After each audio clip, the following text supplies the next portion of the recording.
Anthony Hartwig here with another Cardinal Mooney girls soccer player profile. We are joined by junior Abigail Markey. Abigail, thank you so much for coming on and joining us today. Thank you for having me.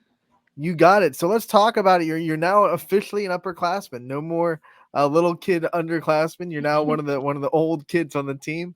What's it feel like to kind of have some experience under your belt and to be one of the people that people turn to be a leader? I don't know, it's a lot on my shoulders, but I don't know, I have so much confidence in making me, uh, how do I word this? Oh, I don't know, I feel good though. I feel so much better this year, Mm. feeling confident, knowing that people are going towards me to answer questions instead of me going towards them. It's Mhm. making me become a better player, knowing that I'm like a leader to a lot of the younger students. What are some of the kind of experiences that you went through, maybe your first 2 years, that you can use to help the kids now that are younger on the team?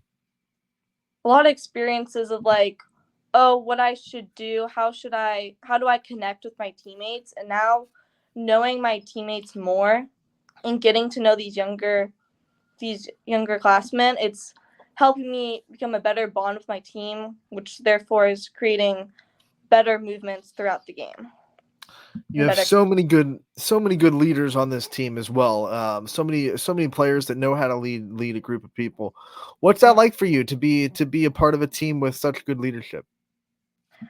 It's really great knowing that I don't have to be the only leader as well, knowing that there's many leaders on our team working together, causing us to have great success in our season. And it also helps that I'm class president for our school, and that leadership is helping on the soccer field too. So Man, I feel honored. We're talking to El Presidente. Um, when we talk about your soccer journey, though, when did it start? When did you start to pick up the sport? When did you start to fall in love with it? well, I've played soccer since I was like 3. I played it forever. I've always loved it. And then I started playing club in 4th grade with Mo at TCSC. But I think I loved it ever since I was little though. Was there a moment when you feel like you started to take it a little bit more seriously? It wasn't just something that you like to do, but now it's something that you really worked at and really tried to make yourself as competitive as possible at? Yes, it was definitely my 7th grade year. The soccer itself, just like the sport connected to me, and I really like became serious with it. And I saw so much improvement in myself too. When I realized like how good I can become and what I can do with this sport, it was definitely my 7th grade year though when I realized it. What's your favorite thing about it? What's the thing that keeps you coming back to soccer? I just think it's the sportsmanship and it's just the community knowing that I can go and I have friends there but that are going to cheer me on but also like encourage me to do my best but also just to tell me when I didn't do my best, but that's definitely what keeps me going, just the athleticism, the running, the thinking into it. I really like it. The one thing I really like about soccer, and really like talking to soccer players about, is that through the whole match, other than halftime, you really don't have time with your coach to talk about what he's seeing, what they're seeing. I mean, how the game's developing. There's no timeouts like other sports. So you guys have to self correct out there on the field during a match. What's that hmm like for you?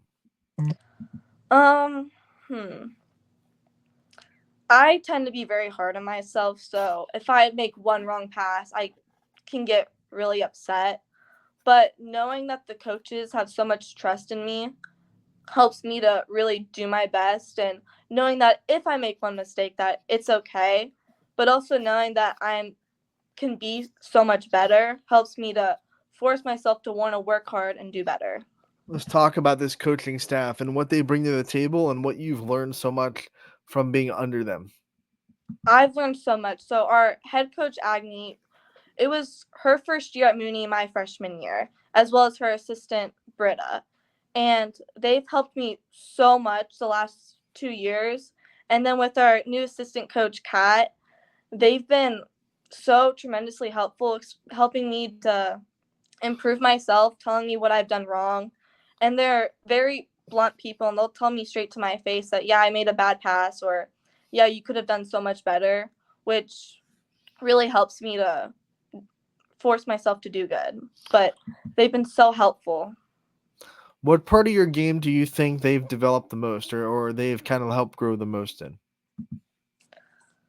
Um, I think they've helped me to relax and be confident in my abilities because going in my freshman year, I was a very stressed person, not wanting to shoot or just wanting to get the ball off my feet so someone else can deal with it.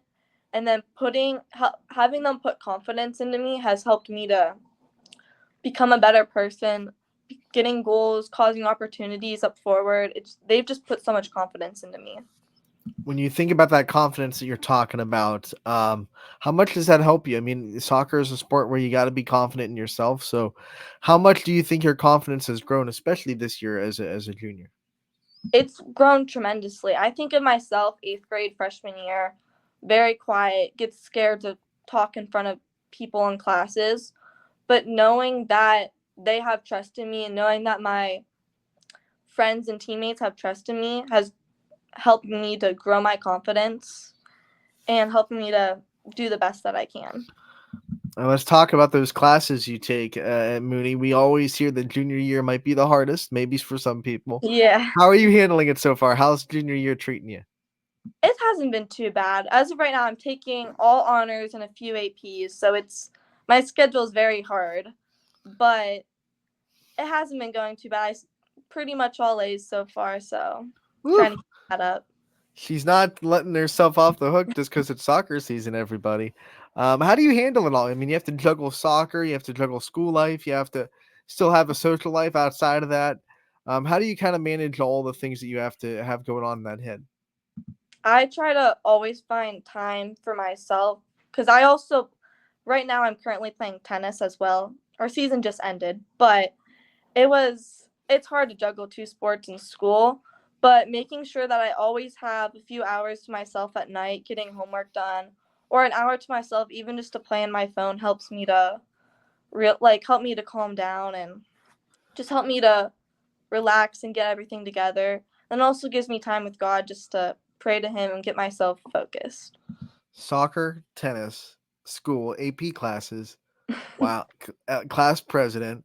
You're putting a lot on your plate. I mean, how Yeah. much like have you always been a person that like to, keep themselves occupied, or are you kind of growing into that kind of person, you think? I've always been that type of person. I don't like to do nothing. I always need to keep myself occupied. Like in the winter, I do swim for conditioning as well as I do track in the spring, also mainly for conditioning. But if I don't do something, I feel lazy. So I feel like I always need to be running around doing something. But I've been like that forever.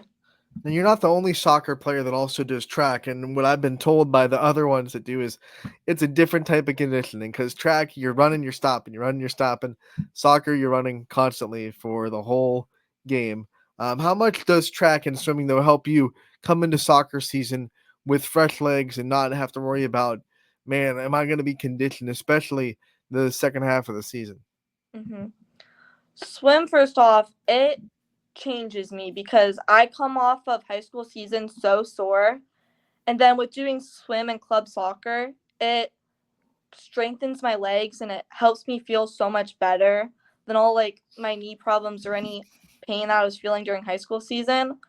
And then with track, so I'm a distance runner for track, and it just helped my legs. I find myself at the end of my club season when I'm getting into tournaments and when track's kind of ending, I find that I'm so much faster and I'm so less out of breath on the field that it just helps me so much.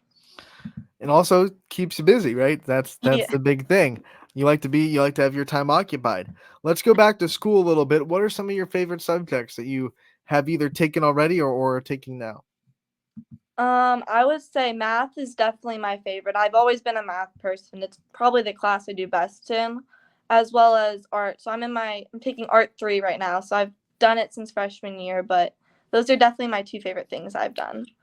Any branch of math that you find a little bit more interesting than others? I would probably say probably algebra was probably my favorite. All right. Now, when we talk about arts and what kind of art are you doing? What kind of art specifically trying to get yourself better at? I find myself, I love doing charcoal drawings, portraits of other people, but nothing in particular. I think our teacher, he throws different things at us, and I find myself enjoying it. But it also helps me to relax, as it's a class that I don't have to stress, get everything turned in the second I finished it. But Do you have like a favorite piece you've made in art class so far in your 3 years? hmm, hmm. I think my favorite piece was freshman year. We did a portrait of our favorite artist at that time, and I did Olivia Rodrigo. And it was like my first like art piece that I realized, oh, I can actually be good at art, Hmm. and it just made me really confident in this class. All right, so we're talking about all the stuff you're doing, which means I'm sure you don't get a lot of free time, but when you do, what are some things that you like to do? What are some of your hobbies? Some of the things that you do in your downtime? Some hobbies. I always like to go out with my friends. We always hang out with each other. What else do I do? Oh, I also love doing puzzles with my dad. We'll get like 1,000 piece puzzle and we'll just work on it a couple hours every other weekend or so. And then honestly, just sitting on my phone. But those are probably my favorite hobbies. When you go out and hang out with friends, like what's the go-to hangout spot? Do you guys like go out to eat? Do you go shopping? Do you go to someone's house?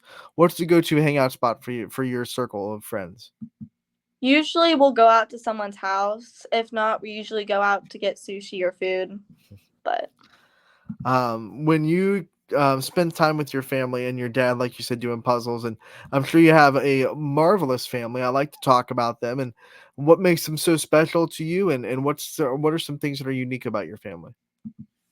I mean, they're very special to me. We they've taught me as a child to be a daughter of Christ, and we've gone to church every Sunday. I have an older brother and a younger brother. My older brother is now a freshman at Walsh. He's a keeper there for soccer. And he's helped me to push myself, knowing that I can get there one day too. And then my younger brother just forces me just to have a good time too. And they always keep me busy, entertained, and they've done so much, and I love them all for that. You don't go through this whole athletics career and 3 years so far that you've gone through without some kind of adversity. You know what, whether it be a mental block or whether it be a confidence or maybe an injury or anything like that. What do you think your biggest form of adversity so far in your career has been? And then tell us how you got past it. I think my biggest adversity was, I think it was more freshman year. It was so much more running, so much more game time than I've been used to, and it put so much stress on my knees, which then put a lot of stress on my mentality. But pushing through that, doing exercises, getting braces and stuff, it helped me to push through the pain and realize that even if I'm hurting, I can still be doing my best and even better than I thought. You know, there are always going to be down days, days when you don't want to do it, maybe practices that you don't feel up to it, or maybe off-season workouts where you're not mentally there. What pushes you through those days? What gets you through the drive to keep making yourself better? I mean, just knowing that it's only an hour or two and it's gonna be done soon, and knowing that in the end it's gonna be so worth it, and I'm gonna be really appreciative that I've done it, and my body's gonna thank me for it, is probably what pushes me the most. How much does your faith help you succeed as an athlete, do you think? It helps me tremendously when I'm nervous or when I'm scared or when I feel like I did really bad. I just turn to God, ask Him to help me to relax. It helps me tremendously. I find myself when I play tennis and when I have more time to think than soccer where it's constant, I find myself turning to him a lot and just helps me to relax and do my best. Do you have like a favorite verse that you kind of go to before a match or before a game where you're just like, okay, remind yourself of that, or is there one of those that sticks out? I don't think I have a favorite verse or anything, but I always tend to ask him to help me do my best, help me to realize that he's there, and I always thank him after every time I talk to him. Abigail, at the end of these player profiles, we like to end them the same way. We want to give the player the chance to take the limelight off themselves for a little bit and shine it on the people that have been there for them, that have supported them throughout their entire career. And I want to do that for you as well. I want to give you the time to give out thank yous and shout outs to people that you think deserve it. Thank you to my coaches, Agni, Britta, and Kat. Thank you to my family for always being there, especially my brother he's not home right now, he's in college, and thank you to my grandparents for being at every single game. And thank you to my friends for always pushing me to do my best. All right, Abigail, we want to thank you so much for taking the time to join us today. We appreciate it. We wish you the best of luck the rest of this year, and we can't wait to talk to you again real soon. Thank you.